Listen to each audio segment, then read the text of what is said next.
नमस्कार काका, मी वैभव. मी two wheeler चालक यांची सुरक्षता या विषयावर हा व्हिडिओ बनवतो. टू व्हीलर हा पुणे महानगरीचा प्राण आहे. पुण्यामध्ये टू व्हीलर चालवणं अत्यंत सोयीचं, वेळ वाचवणारं आणि सर्वसामान्यांना परवडणारं असं वाहन आहे.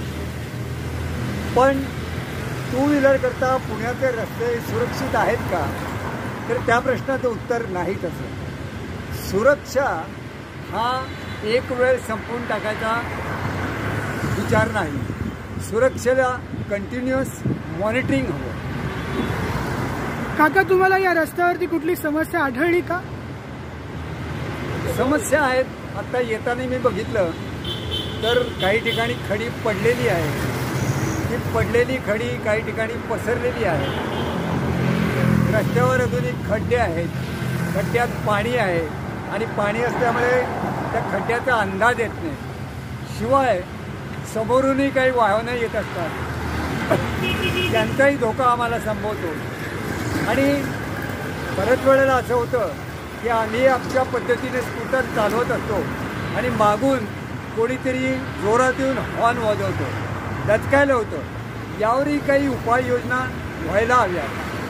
माझी खात्री आहे, आशा आहे, हा व्हिडिओ तुम्ही योग्य अथॉरिटीजपर्यंत पोचवा.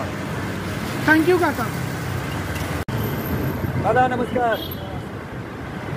टू व्हीलरवरून येताना तुम्हाला या रस्त्यावर काय समस्या आढळल्या? खूप ट्रॅफिक, पावसाच्या टायमाला इथं पाणी खूप साचतं असंच होतं. आणि दुसरी गोष्ट म्हणजे आता इथं आम्हाला क्रॉसिंगला खूप त्रास होतो. म्हणजे लय थांबावं पण लागतं इथं. म्हणजे असं जाण्या येण्याला मुलं स्कूलला सोडायला सकाळी बस असं म्हणजे येता जाता खूप त्रास होतो. पण तुम्हाला काय वाटतं याच्यावर काय उपाय असू शकतो? आता एक असं काहीतरी असं म्हणजे टू व्हीलरसाठी किंवा कायसाठी असं वेगळं काहीतरी केलं पाहिजे ट्रॅकवाने असं वगैरे. थँक्यू दादा, धन्यवाद. तुम्हाला काय समस्या आढळल्या हा प्रश्न काय वाटतं तुम्हाला? थोडा आवाज मॅडम, हेल्मेट काढलं तर आवाज मोठा आहे.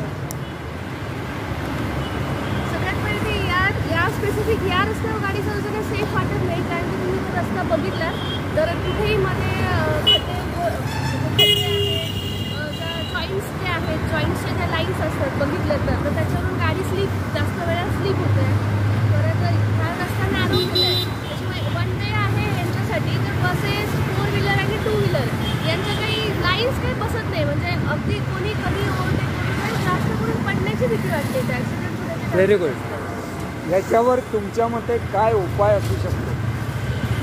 आता सध्या जो ह्यांनी उपाय काढला, सगळीकडून रस्तेच वळवलेले आहेत, तर हा उपाय नसून निदान रस्त्याची क्वालिटी जरी बदलली तरी फरक पडू शकतो. कारण की आता दुसरा उपाय काही दिसत नाही ना डोळ्याला. प्रॅक्टिकली आपण पण समजू शकतो की आता काय करणार, रस्ता तर नाही मोठा करणं, करून किती रुंदीकरण करणार रस्त्याचं, तर हे एवढं बांधून ठेवणं आहे याचंही काही कळणार नाही. तर मग निदान रस्त्यांची क्वालिटी जरी बदलली, सुधारली तरी फरक पडू शकतो. थँक्यू दीदी.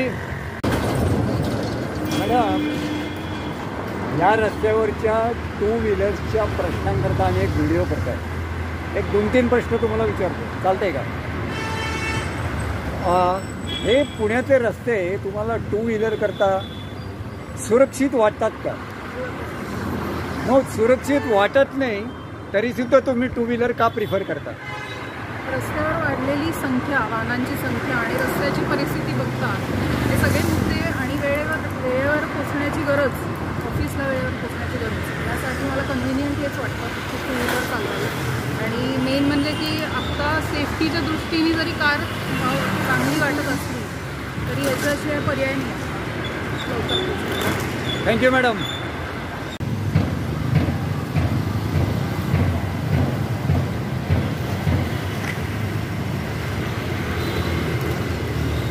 तुम्ही सकाळनगरमध्ये राहता? हो.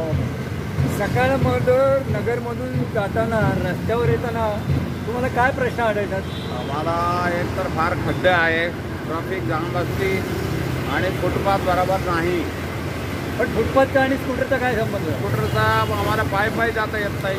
गाडी चालवायला आता हे पुढे ठेवलेलं आहे मेट्रोच्या कामामुळे, त्याच्यामुळे आम्हाला त्रास होतो आहे. मागून गाडी येते, फास्ट येते. बरं, मग तुम्हाला काय ह्याच्यावर उपाय काय वाटतो?